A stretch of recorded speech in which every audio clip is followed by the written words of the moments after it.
예, 말씀하세요. 네, 나는 저기 1957년 11월 23일생 대한민국 다 먹여 살린 발명왕 남강입니다. 국가통치권자. 그런데 내 삶이 천공에 성공을 거듭하니까 질투하는 박근혜가 먼저 시작했어요. 나를 해코지 하는 게. 근데 이제 지금은 국민의힘 애들이 모두 다 박근혜하고 짜고서 한통속이 돼가지고는 가짜 천왕, 가짜 남강이를 만들어 놓고 나는 자동차로 깔고 내 돈을 22조 원씩 강도질을 해갔어요. 2021년 대선 때. 그리고 96년 12월 5일도 97년 대선을 앞두고 그런 거거든요. 그때 나를 자동차로 치어서 96년 11월 5일, 12월 5일 날 교통사고 차에 4번을 치받쳐요, 내가. 그래 놓고서 대선 앞두고 꼭 당하는 일인데 내가 유력한 대선 후보이기 때문에. 그래서 그때 당시에 입원을 3년을 했었어요. 못 걸어서. 그리고 영구장애를 그때 요추 입원 압박골절이 있었어요. 요추 입원 압박골절은 찌그러진 압박골절이라서요. 세월이 흘러도 붙지 않는 거예요. 그러니까 알맹이가 훼손이 당해서 연골이나 모든 게 파괴가 되어서 거기는 재생이 안 되는 거 압박골절이란. 그냥 뚝 부러진 거는 다시 붙어요. 재생이 되는데 압박은 압력을 받아서 안에 내부 조직이 생산될 수 있는 다시 재생될 수 있는 조직이 뼈 안에서 모두 다 빠그러졌다 말하자면. 박살이 나가지고는 요추 입원 압박골절로 인해서 그 당시에도 그 사지 마비증이 있어서 이 뭐라 해야 되나 감각도 잃었었거든요. 지금은 감각은 있어요. 바늘로 찌르면 바늘로 찌르는 감각이라도 있는데 그때 당시에는 바늘로 찔러도 모르는. 그런데 그 당시에 엑스레이하고 그때 당시에 월드컵을 한참 준비할 때니까 그러다가 쓰러져 가지고 3년을 입원해 있었어요. 병원에. 지금은 입원도 못하고 있잖아요. 거짓말이 많이 확산돼서. 근데 그 당시에 영구장애가 97년도에 한양대학 병원에서 96년 12월 5일 날 교통사고 당한 것이 97년 7월 달인가 언제 그쯤 되는데 97년도 그 무렵인데 다른 날짜는 확실하게 모르겠네요. 하도 오래전에 일이다. 그래가지고 영구장에 2급 나올 걸 5급밖에 못 받았어요. 왜 그랬냐면 그때 한양대학교 병원에 갔더니 내가 뭐 맨날 어디 부러져서 병원이나 실려 다니는 사람도 아니고 가수도 하고 발명도 하고 기업도 하고 국가 정책도 하고 모든 걸 나라 일을 혼자 다 해왔기 때문에 굳이 바쁘다 보니까 받을 돈도 못 받고 맨날 깨지는데 그 당시에 97년도에 영구장애 요추 입원 압박골절로 영구장애 5급을 받은 거예요. 2급짜리를. 뭐냐면 200m 이상 못 걸으면은 무거운 걸 들고 200m를 못 걸으면은 영구장애 2급이거든요. 그걸 옛날에는 몸통장애라고 했었어요. 장애명을 통합해서 몸통장애라고 했었어요. 옛날에는. 근데 97년도 요추 입원 압박골절은 내가 그때 200m 이상을 걸을 수도 없었거니와 그때는 당시에 3년을 입원해서 오죽하면 내가 책을 냈어요. 엎드려서 생활을 했거든. 엎드려서 생활하면서 3년을 입원해 있으면서 그 목발을 짚고 조금씩 걷게 된 게 그 하반기 후야. 그러면서 책을 써서 낸 게 98년 1월 5일 날 책 출판을 했어요.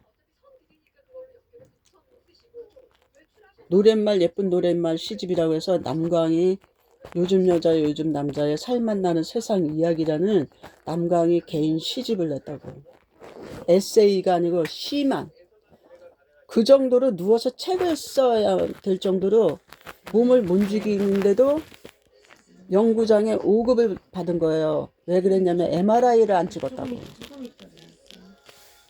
MRI는 영구장애 등급을 받고 난 다음 5급 등급 미약하게 받고 난 다음에 MRI를 안 찍어서 그랬대. 그러니까 보험 담당자가, 교통사고 보험 배상 담당자가 내가 난리를 쳤지에 소리 지르고 이 등급이라도 제대로 받아야, 응? 이렇게 걷지도 못하는 사람이 왜 이렇게 했냐니까 방지거 병원으로 데리고 가서 지정해 갖고 MRI를 찍은 게 그 후자의 MRI를 찍은 거야. 그러니까 장애 등급 불이익을 당하는 거지. 2급짜리를 갖다가 5급이라고 하는 거예요. 그나마 연구장애가 이미 받은 게 있잖아요. 그죠? 나는 이미 몸이 멀쩡한, 척추가 멀쩡한 사람이 아니라는 게 판명이 난 거잖아요. 연구가 떨어진 거니까. 근데 그 이후에 가면서 차츰차츰 서서 노래는 부르는 거죠. 방송으로 보면 내가 노래를 부르고 있죠. 그런데 요번에 그 2021년도에 대통령 출마 준비를 하다가 정경련 총재니까 돈이 좀 많이 들어오겠습니까? 법인 계좌로. 그 22조 원 넘게 들어온 법인 계좌를 윤석열이가 내 가족 사칭을 한 거예요. 가족도 아니고 친척도 아니고 외삼촌도 아닌데 윤 씨들이 남강이랑 나의 외갓집 행세를 한 거예요. 나를 낳으신 분은 전준희 씨가 낳으셨는데 광주요. 엄마의 고향이 친정이. 전남 광주 출신 전주 이씨 상무대 여군 소위가 나를 낳으셨어요. 근데 이예순이야. 엄마의 이름은, 생모의 이름은. 그러니까 아버지가 엄마를, 그 군대 생활할 때 아버지가 엄마를 속여가지고 넘어뜨려서 엄마도 엄청 억울하지, 처녀가. 근데 아버지가 유부남인 걸 몰랐던 거야. 그래서 윤신애가 내 호적에 엄마로 돼 있어요. 윤순씨가. 그리고 내 어머니 친생모는 얼마나 억울하냐면은 생짜배기 처녀가, 그것도 여군 소위 장교 출신이, 내 아버지가 자기 욕심만 차리고, 그리고 큰마누라는 그 윤순이라는 분이 내 큰어머니, 저기 아버지의 조강지처지, 나하고는 살도 피도 안 섞이신 분이에요. 그분이 내 호적에 윤순이라고 올라있어, 엄마로. 그러니까 윤씨들이 내가 재산을 끌어모으기 시작하니까 윤씨들이 나를 탐을 내줘. 그러니까 윤씨들이 나의 외갓집 행세를 해갖고 돈을 다 뜯어가요.